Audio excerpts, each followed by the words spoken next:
ups and downs.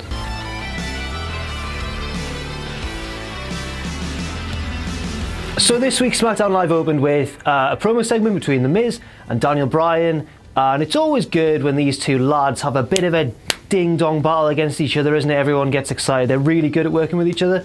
First, Daniel Bryan came out and lapped up the hometown applause like a happy hometown dog, and then Miz came out and he started getting in Bryan's face, and then Daniel was like, chill out, what are you yelling for? And Miz was like, you suck, you can't even wrestle anymore, you wish you could still wrestle, but lay back, it's all been done before. And then Bryan was like, no, whoa. Well, no, Bryan burned him, he wrecked Miz. Miz went, you can't wrestle, and Bryan went, it's never stopped you before. Oh! That segment gets enough, f***ing hell. Need to calm down. On to point number 2. So the Miz and Bryan's argument brought out several different wrestlers, and Bryan booked them all in a 4-way match. It was AJ Styles versus Dean Ambrose versus The Miz versus Big Baron Corbin, Lord of the Bants. And he won. He pinned AJ Styles. It was a great match. It does get an up. It's 2-0 to the ups. However, it feels unnatural giving it an up, doesn't it? Because, you know, AJ Styles' push is on the... He's kind of... Baron's kind of... And it's just a bit sad, really. Maybe it's alright that they're putting Styles on the back burner. Maybe he'll come back with a vengeance, but it's just...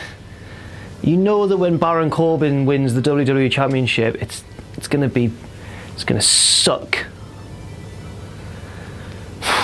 Next we got a sort of backstage gloomy promo from Luke Harper, who talked about the betrayal of Bray Wyatt and how he's acting like somebody else around everyone else, like Randy Orton's sort of seducing him to the cool kid side, and Luke's like, no, you used to be my friend, we used to play Dungeons and Dragons together with Eric. Do you remember Eric and Braun? They're off doing their own, they don't really like Dungeons and Dragons anymore, but I do, and we could still play Dungeons and Dragons. I've still got my 17-sided dice, you f***ing nerds.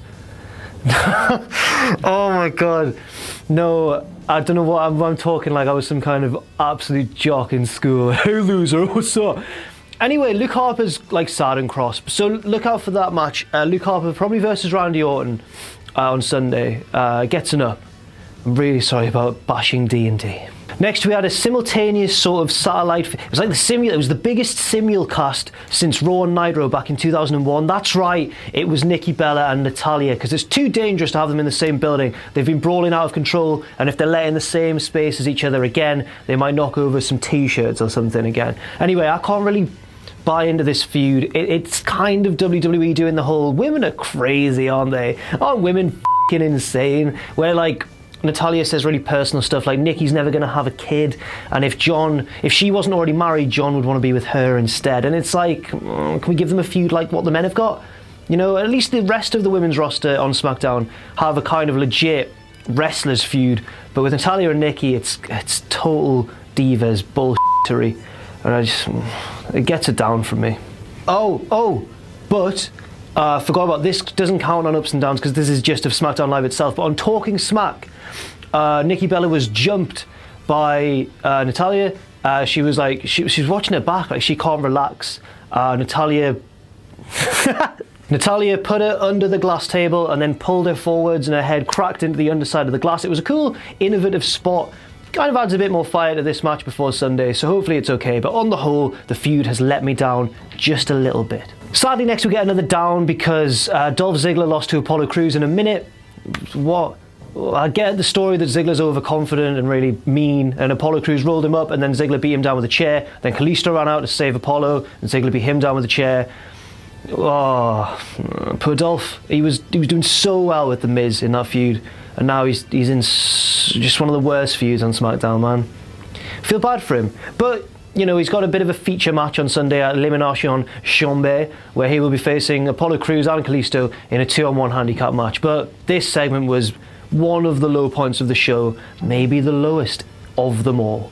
Next up we had, and if Phil, you can just put like the letters as I say them, it was the big bloody women's contract signing, or BBWCS, as I like to call it, between Becky Lynch and Mickie James and Alexa Bliss and Naomi at the same time. Now you might be saying, WWE, why are these two feuds so melded together inextricably? Why do you have to go and make things so complicated? But I think on the other hand, it kind of works because Mickie and Alexa are such close allies, a bit like Kevin Owens and Jericho over on Raw. And this contract signing was good. I'm looking forward to both of those matches on Sunday.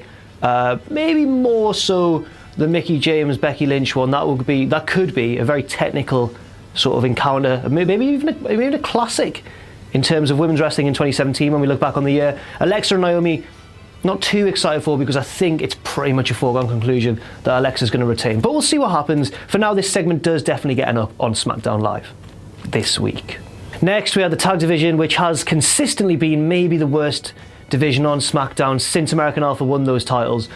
This time we had a big 6-man on 6-man, a big 12-man tag match between American Alpha, Rhino and Heath Slater, and Breezango. They were on the faces team for some reason, and on the heels team you had the Vaudevillains, Ascension, and the Usos. And the Ascension got the pinfall. What? No way!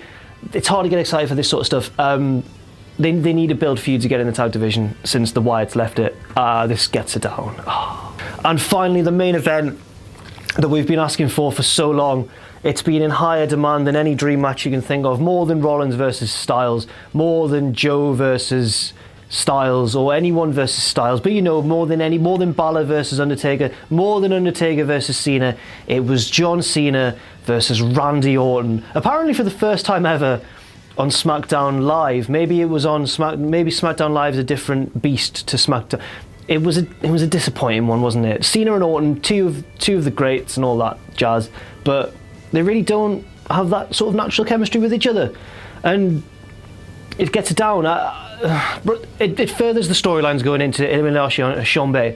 Like, Bray Wyatt got involved and tried to cost Cena the match, but then Harper came in and negated that, and then Orton tried to hit Harper with the RKO, got pushed into the Attitude Adjustment, and Cena won.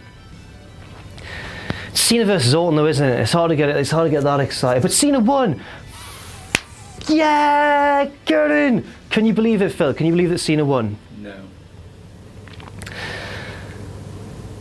So it's a draw on SmackDown Ups and Downs. As you can tell by Phil's enthusiasm, it was a pretty weak show. Still a draw, some high points. It was a go-home show. Less of an emphasis on good matches, more on storylines. You know, the opening match was good. I don't know. It was a draw. See you soon. Thanks for watching. @JackTheJobber.